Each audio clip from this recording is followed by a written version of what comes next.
여러분 요즘이 시기인 줄 아십니까? 지금 무슨 시기예요? 네, 크리스마스. 이렇게 일반적으로 우리는 뭐 연말이다, 연말 연시, 크리스마스다, 뭐 송년 시기다, 뭐 이렇게 이야기를 하실 것입니다. 그렇지만 고등학교를 다니는 자녀를 키우는 부모님들의 입장에서는 지금이 대학 입학 합격자 발표가 시작되는 때입니다. 어제 오후 한 4시쯤 됐나요? 4시, 5시에 브라운에서 총격 사건이 있어서 파이널 시험을 치르는 기간인데 파이널 시험을 치르고 있는 교실에서 총격 사건이 있어서 두 학생이 죽고 9명이 다치는 그런 사고가 발생을 했습니다. 참 안타까운 그러한 일이에요. 그렇지만 또 그렇다고 해서 대학을 안 보낼 수 있나요? 또 지금 시작되는 합격 발표일이 있어서 슬프지만 또 어떤 사람들은 학교에 들어가기 위해서 노심초사하는 그러한 시간입니다. 한국은 동일한 날짜에 모두 동일하게 시험을 치르고 그리고 학기가 다 끝나가는 연말에 합격자를 발표합니다. 그렇지만 미국에서는요, 입학 원서 마감일도 학교마다 다 다르고 또 합격자를 발표하는 학교도 다 다릅니다. 미국 대학교의 입학 원서는 Early Decision, Early Action, 그리고 Regular Decision으로 이렇게 세 가지로 나누어져 있는데 어떤 원서를 냈느냐 하는 것에 따라서 합격자 발표일이 다 다릅니다. 가장 빨리 합격자를 발표하는 것이 Early Decision이라고 하는데 12월 중순이면 합격자를 발표하니까 지금 이 Early Decision에 대한 합격자가 막 발표되고 있는 그런 시즌입니다. 공교롭게도 사건이 있었던 브라운 대학교는 내일 Early Decision에 대한 합격자를 발표하게 됩니다. 그리고 1월 중순쯤에 Early Action에 대한 합격자를 발표하게 되고요. Regular Decision은 4월쯤에 발표를 합니다. 그러니까 적어도 4월 말까지는 자기가 다닐 대학교가 결정이 다 나는 것입니다. 그런데 고등학생들의 졸업식은 5월 말이나 6월 초입니다. 그러니까 일찍 대학에 합격한 아이들은 Early Decision에 이미 대학에 합격한 아이들은 이미 대학이 결정되었음에도 불구하고 많게는 6개월 동안 학교를 계속 가야 하는 겁니다. 대학이 결정되는데 6개월 동안 고등학교를 가야 하는 겁니다. 그래서 대학에 합격한 후에 계속 학교 가는 것이 이들에게 너무나도 싫은 것입니다. 합격자 발표가 나지 않았어도 이미 원서를 다 제출했기 때문에 고등학교의 마지막 학기는 학교 가는 것이 너무 싫게 느껴집니다. 그래서 고등학교 학생들은 학교를 자주 빼먹기도 하고 또 공부도 잘 하지 않습니다. 이미 대학에 합격했기 때문입니다. 그런데 사실 대학에 합격했다고 해서 다 끝난 것은 아닙니다. 대학교마다 졸업반 마지막 학기의 점수를 요구합니다. 그래서 학교는 그 마지막 학기의 점수를 대학교에다가 다 보내야 합니다. 그래서 성적이 급격하게 떨어지는 학생들의 경우에는 입학이 취소될 수도 있는 것입니다. 아마도 고등학교를 졸업할 때까지 열심히 공부하도록 하기 위한 그런 방안이라고 그렇게 생각이 됩니다. 또 뿐만 아니라 학교마다 졸업을 하기 위해서는 채워야 하는 그 출석 일수가 있는데 너무 많은 결석을 하면 졸업을 할 수가 없습니다. 그렇기 때문에 끝까지 대학에 입학 원서를 받았어도 끝까지 학교도 잘 가고 또 공부도 잘 해야 하는 것입니다. 저희 집 큰아이도 교장 선생님으로부터 경고를 받은 적이 있습니다. 자꾸 이렇게 학교를 빠지면 졸업을 할 수 없다. 마지막에 경고를 한번 받았습니다. 우리의 구원이 이와 같습니다. 물론 우리 구원이 우리의 행위나 혹은 신앙생활의 정도에 따라서 취소될 수도 있다는 것은 아닙니다. 한 번 얻은 구원은 결코 취소되지 않습니다. 그렇지만 우리의 구원은 우리가 하늘나라에 가는 그날까지, 곧 구원이 최종적으로 이루어지는 그날까지 장담할 수가 없다는 것입니다. 우리의 구원은 전적인 하나님의 은혜로 얻는 것입니다. 구원 얻을 자 택하심은 이미 창세 전에 하나님께서 예정하신 것입니다. 하나님은 정하신 때에 택하신 자들에게 성령을 보내주셔서 예수 그리스도를 믿게 하십니다. 그리고 그 믿음이 우리의 의가 되어서 우리는 구원을 얻는 것입니다. 곧 구원은 하나님께서 우리에게 거저 주시는 선물이요, 우리는 믿음으로 우리의 구원을 확인하는 것입니다. 믿음은 구원을 얻은 자들에게 성령을 통해서 주시는 하나님의 선물입니다. 그러므로 우리가 예수 그리스도를 우리의 유일한 구원주가 되신다고 믿는다면 우리는 구원을 얻은 것이라는 말입니다. 우리는 믿음이 있으면 구원을 얻었다 하는 것을 확신하는 것입니다. 그러나 이 믿음이라는 것은 지극히 주관적인 것입니다. 곧 믿음 있음을 증명할 만한 것이 없다는 것입니다. 많은 경우에 사람들은 종교적 행위나 그 사람의 됨됨이를 보고 믿음을 판단합니다. 교회를 열심히 다니고 기도 생활을 열심히 하거나 성경적 지식에 뛰어나고 헌금 생활하고 열심히 봉사하면 우리는 믿음이 좋다, 그렇게 생각합니다. 또한 어떤 사람이 선하고 좋은 일을 많이 한다면 우리는 그가 믿음 있는 사람이라고 인정하는 것입니다. 혹은 교회 이야기를 많이 하거나 말끝마다 하나님의 은혜다, 하나님의 은혜다 이야기를 하면 우리는 그가 독실한 신자라, 그렇게 생각합니다.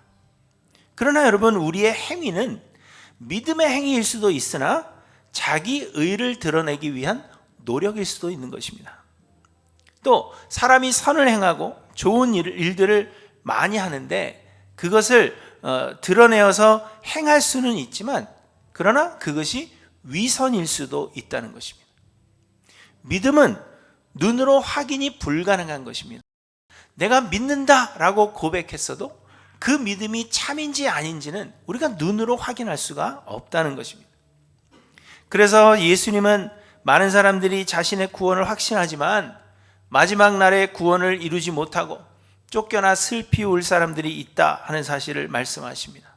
마태복음 7장에 보시면 그날에 많은 사람이 나더러 이르되 주여 주여 우리가 주의 이름으로 선지자 노릇하며 주의 이름으로 귀신을 쫓아내며 주의 이름으로 많은 권능을 행하지 아니하였나이까 하리니 그때에 내가 그들에게 밝히 말하되 내가 너희를 도무지 알지 못하니 불법을 행하는 자들아 내게서 떠나가라 하리라, 이렇게 말씀하십니다. 이처럼 우리는 믿음으로 우리의 구원을 확신하지만 하늘나라에 들어가기 전까지 이는 지극히 주관적인 확신일 수밖에 없다는 것입니다. 그래서 역사상 가장 위대한 사도로 꼽히는 바울 역시도 이렇게 고백했습니다. 내가 이미 얻었다 함도 아니요 온전히 이루었다 함도 아니라 오직 내가 그리스도 예수께 잡힌 바 된 그것을 잡으려고 달려가노라. 형제들아 나는 아직 내가 잡은 줄로 여기지 아니하고 오직 한 일, 즉 있는 것은 잊어버리고 앞에 있는 것을 잡으려고 표대를 향하여 그리스도 예수 안에서 하나님이 위에서 부르신 부름의 상을 위하여 달려가노라, 이렇게 고백했습니다. 나는 아직 다 이루었다고 생각하지 않는다. 내 구원이 다 이루어졌다고 생각하지 않는다. 아직 이루어지지 않아서 나는 그것을 잡기 위하여 달려가고 있다, 그렇게 바울이 고백했다는 것입니다. 그리고 오늘 본문에서 바울 사도는 빌립보 성도들에게 말합니다. 그러므로 나의 사랑하는 자들아 너희가 나 있을 때뿐 아니라 더욱 지금 나 없을 때에도 항상 걱정하여 두렵고 떨림으로 너희 구원을 이루라 하십니다. 이처럼 여러분, 우리는 믿음으로 우리의 구원을 확신하지만 우리는 아직 다 이룬 것이 아닙니다. 우리가 하늘나라에 이르기까지 그 누구도 나는 구원을 이루었다라고 장담할 수 없는 것입니다. 그러므로 여러분, 우리 역시도 예수 그리스도에 대한 믿음으로 우리의 구원을 확신하지만 그럼에도 불구하고 하늘나라 가는 그날까지 우리는 우리의 구원을 이루고자 힘써야 한다는 것을 우리에게 말씀하고 있는 것입니다. 그러나 여러분, 그렇다고 해서 이 우리에게 구원의 책임을 지우시는 것은 결코 아닙니다. 곧 우리는 구원을 이루어야 하지만 우리의 힘과 능력으로 우리가 스스로 우리의 구원을 이루어오는 것이 아니라는 말입니다. 많은 사람들이 생각하기를 구원의 시작은 하나님의 은혜로 시작되지만 구원의 완성을 위해서는 우리가 노력해야 한다, 그렇게 생각하기도 합니다. 우리를 선택해 주신 것은 하나님의 은혜이지만 우리의 힘으로 구원을 이루어야 한다고 생각합니다. 그러나 여러분, 그렇지 않습니다. 왜냐하면 우리가 우리의 노력으로 구원을 완성해야 하는 것이라면 그것은 우리의 공로가 되는 것입니다.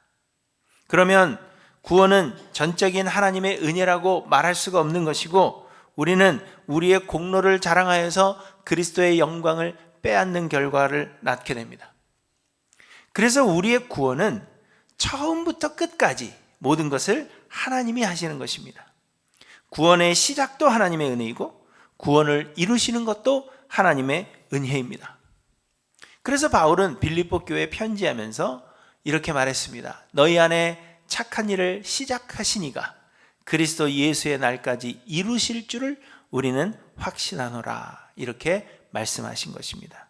시작하신 이가 마치신다는 것입니다. 그리고 오늘 본문 13절에도 보시면 너희 구원을 이루라 하신 뒤에 너희 안에서 행하시는 이는 하나님이시니 자기의 기쁘신 뜻을 위하여 너희에게 소원을 두고 행하게 하시느니라, 이렇게 말씀하십니다. 구원을 이루게 하시고자 우리 안에서 하나님이 역사하신다는 겁니다. 하나님은 우리 안에 구원을 이루기를 소원하는 마음을 주십니다. 그리고 모든 환경과 상황을 조성하시고 성령을 통하여 우리를 하나님 나라에 합당한 사람으로 만들어 가신다는 것입니다.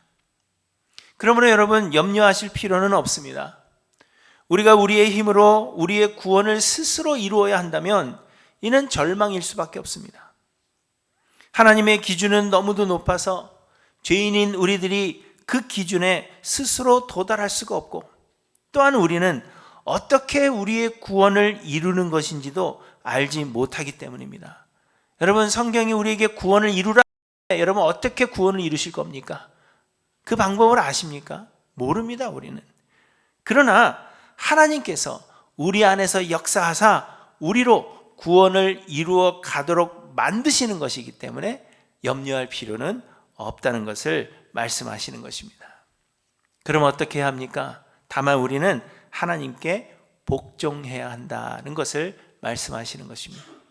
12절에 보시면 그러므로 나의 사랑하는 자들아 너희가 나 있을 때뿐 아니라 더욱 나 없을 때에도 항상 복종하여, 이렇게 말씀하십니다.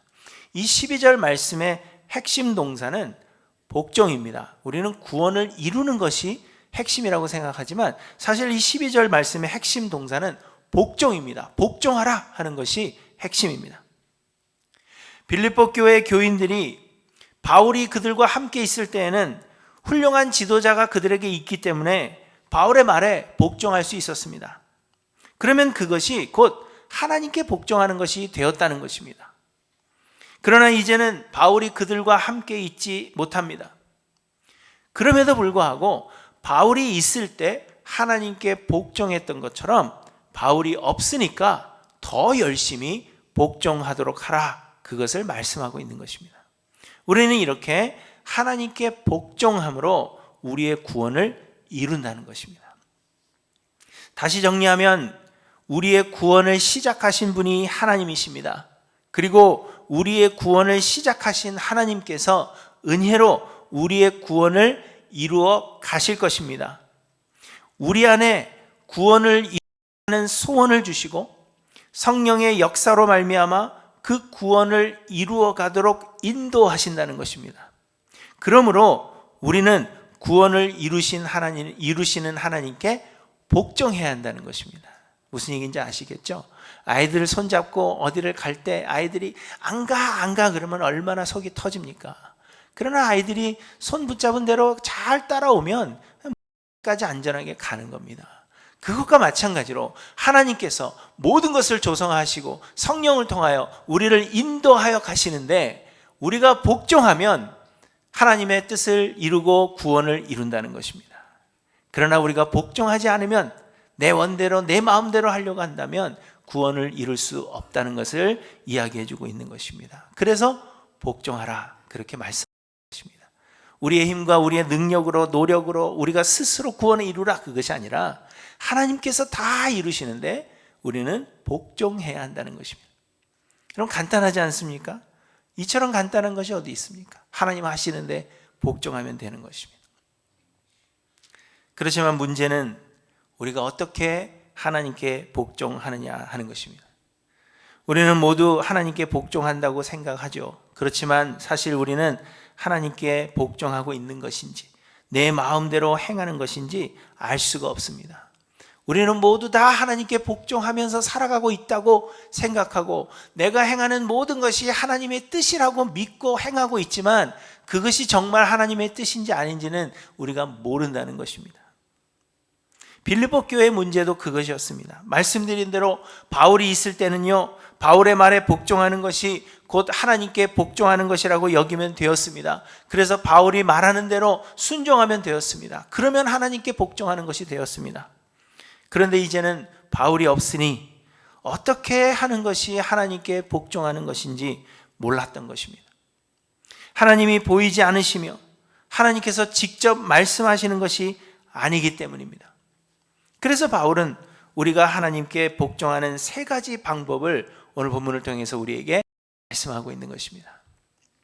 첫째로는 매사에 하나님을 인식하는 것입니다. 하나님께 복종하여 우리의 구원을 이루라 말씀하시는 바울은 12절에 보시면 두렵고 떨림으로 너희 구원을 이루라 이렇게 말씀하십니다.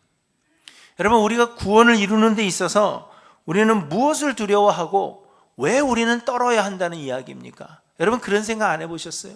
두렵고 떨림으로 구원을 이루라 하셨는데 우린 뭘 두려워해야 됩니까? 왜 합니까?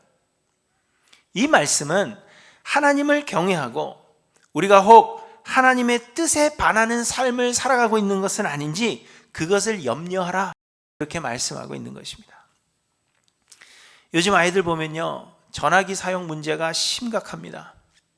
사실 어른들도 마찬가지겠지만 요즘 아이들은 하루 종일 전화기를 들여다봅니다. 길을 가면서도 전화기를 들여다보고요. 지난 여름에는요, 저희 딸이 저에게 아빠 로드 출입을 좀 가고 싶어 그래요. 그래서 로드 출입이 뭔지 아냐 하니까 차 타고 돌아다니는 거래요. 로드 출입 가는 이유가 뭡니까? 창밖을 내다보기 위해서 아니겠어요? 그래서 제가 약 40시간을 운전해서 여행을 다녀왔는데요. 아이들이 창밖을 내다본 것은 제가 저거 좀 봐라 소리칠 때 그때 잠깐 창밖을 내려다봤고요. 잠자는 시간을 제외하고는 죄다 전화기만 들여다보았습니다. 학교가 끝나고 집에 와서도 밤늦게까지 친구들과 텍스트를 합니다.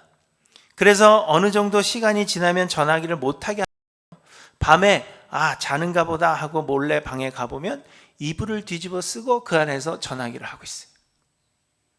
그러다가 제가 보고 있다는 사실을 알게 되면 그때는 깜짝 놀라면서 혹시 혼나지는 않을까 두려움에 떨게 되는 것입니다. 저희 집 첫째 아이가 어릴 때 교회에서 크리스마스 발표회를 했습니다. 본 공연을 하기 전에 이제 리허설을 하는데 무대는 굉장히 밝고 객석이 어두우니까 객석에 누가 앉아 있는지 보이지가 않는 거예요. 그래서 활동은 하지 않고 옆 친구와 계속해서 장난을 하는 것입니다. 리허설이 끝나고 제가 아이를 불러놓고 아빠가 너 친구랑 장난하는 것을 다 봤다 이야기해 줬습니다. 그리고는 아빠는 안 보이지만 아빠는 너를 지켜보고 있다. 그랬더니 어떻게 했을까요? 본 공연을 하는데 눈은 계속해서 아빠가 어디 있는가를 찾는 것 같았지만 그 몸으로는 아주 훌륭하게 율동을 해냈습니다. 여러분, 이처럼 우리는 아무도 보고 있지 않고 나 혼자 있다 생각될 때에는 내 마음대로 하기가 쉽습니다. 그러나 누군가와 함께 있거나 누군가가 나를 지켜보고 있다 생각될 때에는 우리의 자세가 달라지는 것입니다. 그런데 하나님은 영이시며 하나님은 우리 눈에 보이지 않으십니다. 그래서 사람들은 하나님이 보지 않으신다 그렇게 생각하는 것입니다. 더 나아가서 어떤 사람들은 하나님이 아예 존재하지 않으신다고 생각하여 하나님이 없는 것처럼 그렇게 행동하게 되는 것입니다. 자기의 소견에 옳은 대로, 자기 마음에 원하는 대로 살아가기가 쉽다는 것입니다. 그러나 여러분, 오늘 우리 찬양 드린 대로 하나님은 살아계시고 하나님은 모든 것을 아십니다. 우리의 구원을 시작하신 분이 하나님이시며 우리의 구원을 이루어 가시는 분이 하나님이십니다. 그래서 모든 환경과 상황을 조성하시는 분이 하나님이시며 모든 상황 가운데는 하나님의 뜻하신 바가 있습니다. 그리고 하나님은 우리와 지금도 함께하고 계시며 모든 상황, 모든 환경 가운데서 하나님은 우리와 함께하고 계신다는 것입니다. 우리 눈에 보이지 않아도, 지금 안 계시는 것 같아도 하나님은 우리와 함께하고 계시고 우리를 지켜보신다는 것입니다. 여러분, 우리는 이 사실을 인정하고 하나님이 지금 우리와 함께하고 계심을 인식하여 하나님의 뜻을 구해야 한다는 것입니다. 우리는 하나님을 두려워하며 내가 혹 하나님의 뜻과 반하는 삶을 살고 있는 것은 아닌지 그것을 두려워해야 한다는 것을 우리에게 말씀하고 있는 것입니다. 그런데 여러분은 살아계신 하나님 인식하고 계십니까? 하나님이 언제나 나와 함께하고 계심을 인식하고 사십니까? 범사에 하나님의 뜻이 있음을 인정하고 그 하나님의 뜻이 무엇일까를 항상 고민하시는지 돌아보시기 바랍니다. 많은 경우에 우리는 보이지 않는 하나님을 인식하지 못합니다. 하나님의 뜻을 고민하지 않고 그저 내 마음에 드는 생각대로 말하고 행동할 때가 너무도 많습니다. 여러분, 나이키 회사의 캐치프레이즈가 뭔지 아십니까? Just do it 입니다. 깊이 고민하지 말고 그냥 원하는 대로 하라는 것입니다. 그런데 이것이 세상 사람들의 삶의 자세일 뿐 아니라 사탄의 속삭임입니다. 사탄은 우리에게 끊임없이 속삭입니다. Just do it. 뭘 그렇게 고민하느냐는 거예요. 하나님 안 보고 계시잖아.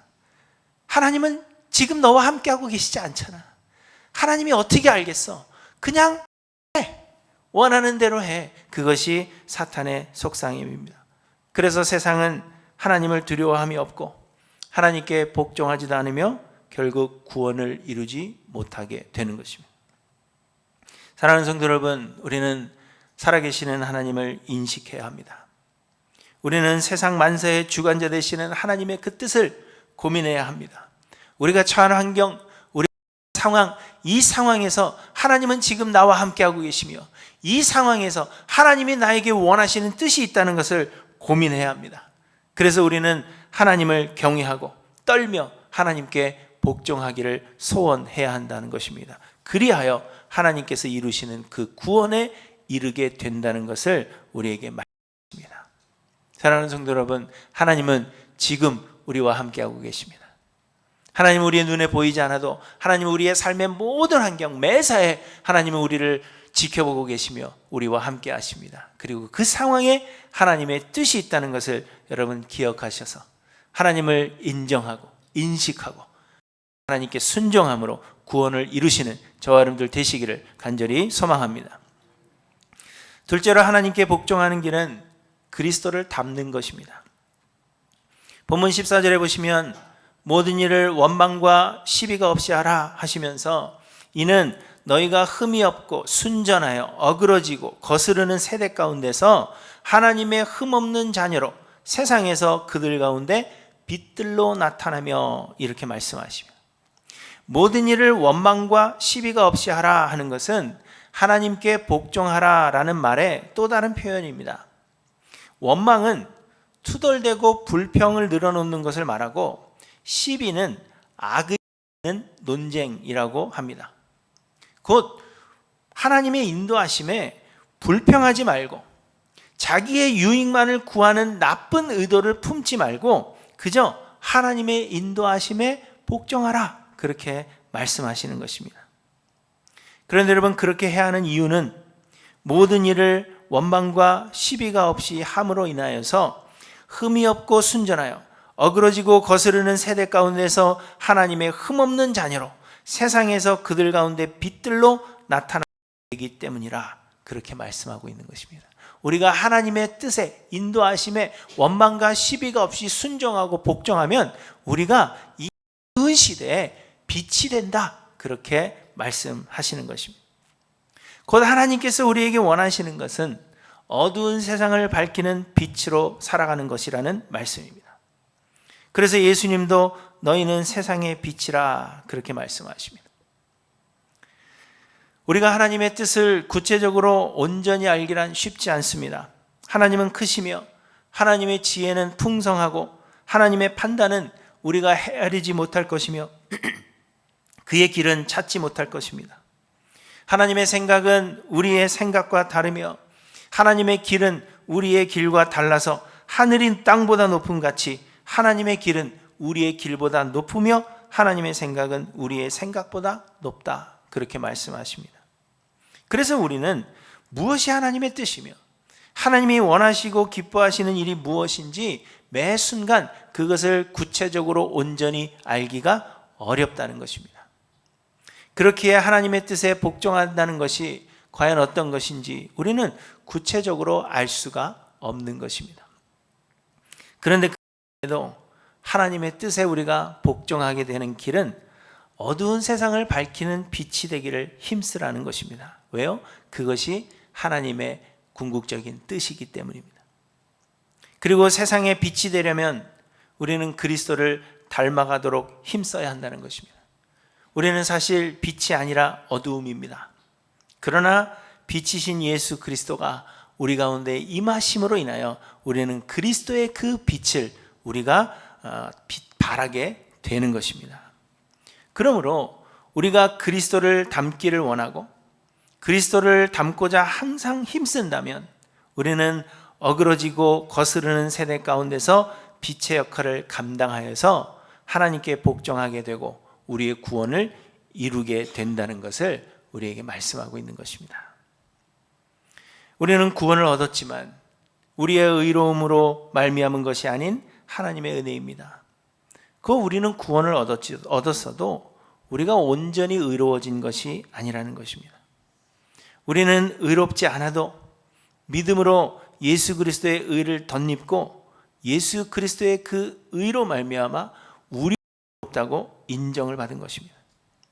그래서 하나님은 우리를 세상에 남겨두사 예수 그리스도의 그 거룩함을 닮아가게 하시고 결국 우리를 하나님 나라에 합당한 사람으로 만들어 가시는 것입니다.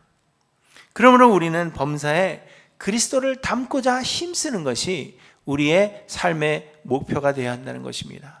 그리고 그러할 때 우리는 세상의 빛으로 살아가게 되고 하나님의 영광을 드러내어 우리의 구원을 이루게 된다는 것을 우리에게 말씀하고 있는 것입니다. 여러분, 세상을 보면 얼마나 슬프고 힘들고 어려운 일들만 있습니까? 그렇죠? 아까도 말씀드렸지만 어제 있었던 그 총격 사건에 대해서 수많은 사람들이 이야기합니다. 총기 규제도 돼야 되겠고 이거는 정치인들의 잘못이고 누구의 잘못이고 막 얘기가 많아요. 그런데 여러분, 이 중요한 것은 어떤 정책이나 이런 것들은 다른 사람들이 다 하는 겁니다. 중요한 것은 지금 사건으로 인하여 힘들어하고 슬퍼하는 사람에게 내가 조금의 위로가 되어주는 것입니다. 어디로 가야 할지 무엇을 해야 할지 알지 못하는 사람에게 빛을 비추어주는, 작은 빛을 비추는 것이 지금 내가 할 수 있는 일이라는 것이고 하나님은 우리가 그 일을 하기를 원하신다는 것입니다. 그러므로 사랑하는 성도 여러분, 매사에 그리스도 닮기를 소원하시기 바랍니다. 이 상황이면 주는 어떻게 하셨을까? 그리스도는 어떻게 하셨을까? 그리스도 닮기를 소망하여 세상에 빛이 되시고 그것이 하나님께 영광이 되어 하나님께 복종함으로 구원을 이루어 가시는 저와 여러분들 되시기를 간절히 소망합니다. 그리고 셋째로 하나님께 복종하려면 말씀으로 충만해야 합니다. 16절에 보시면 생명의 말씀을 밝혀 나의 다름질이 헛되지 아니하고 수고도 헛되지 아니하므로 그리스도의 날에 내가 자랑할 것이 있게 하려 함이라, 이렇게 말씀하십니다. 바울의 다름질과 수고가 헛되지 않게 한다 하는 것은 빌립보 교회의 성도들이 구원을 이루는 것을 의미하는 것입니다.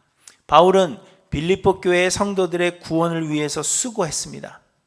17절 말씀대로 빌립보 교회의 성도들의 구원을 위해서라면 내 자신이 전제로 드려질지라도 내가 기뻐한다, 그렇게 이야기합니다. 전제라는 것은 제물 위에 포도주를 부어드리는 제사를 의미하는 것입니다. 그런데 내 몸이 전제가 되어도 기쁘다. 곧 내가 피를 흘려서 너희의 그 헌신과 수고와 그 구원 믿음 위에 내 몸이 피를 흘려서 순교하게 되더라도 너희가 구원을 완성하게만 된다면 나는 기뻐한다, 그렇게 고백하고 있는 것입니다.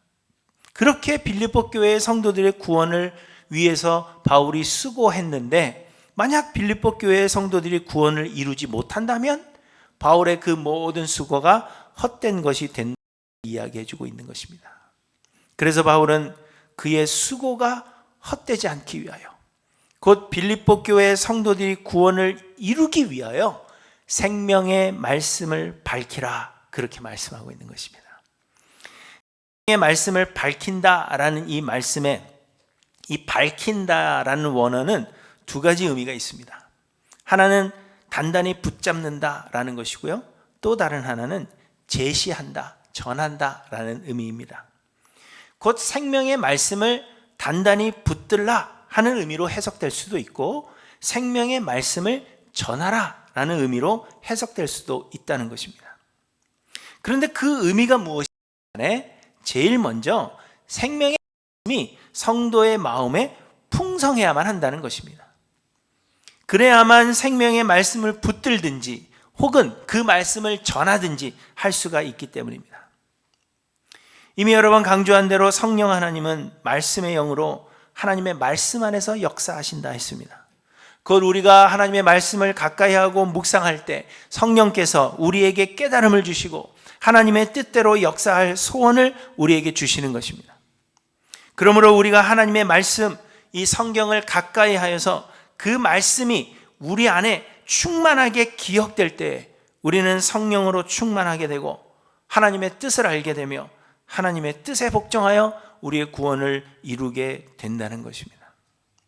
어떤 사람들은 주술적인 방법으로 성령의 충만함을 얻으려고 힘쓰지만, 여러분, 말씀이 아니고서는 성령으로 충만할 수가 없고, 말씀으로 채워지지 않고서는 하나님께 복종하는 것이 불가능하며, 그러므로 말씀이 우리 가운데 충만하지 않고서는 우리의 구원을 이룰 수가 없는 것입니다.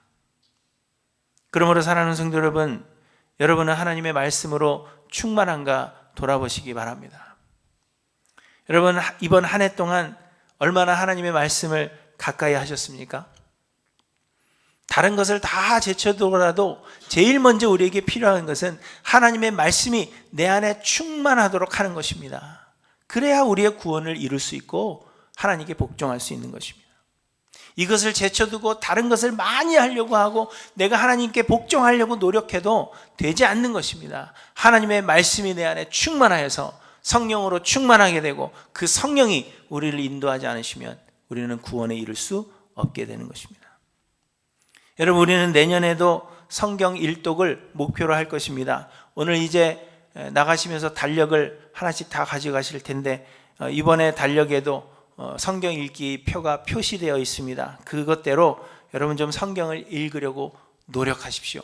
하나님의 말씀이 내 안에 충만하기를 여러분 소망하시기 바랍니다. 그래서 그 말씀을 통하여 성령이 내 안에 역사하시고 하나님께 복종하게 되며, 그래서 아직 이루지 못한 구원을 이루어 가시는 저와 여러분들 되시기를 간절히 소원합니다.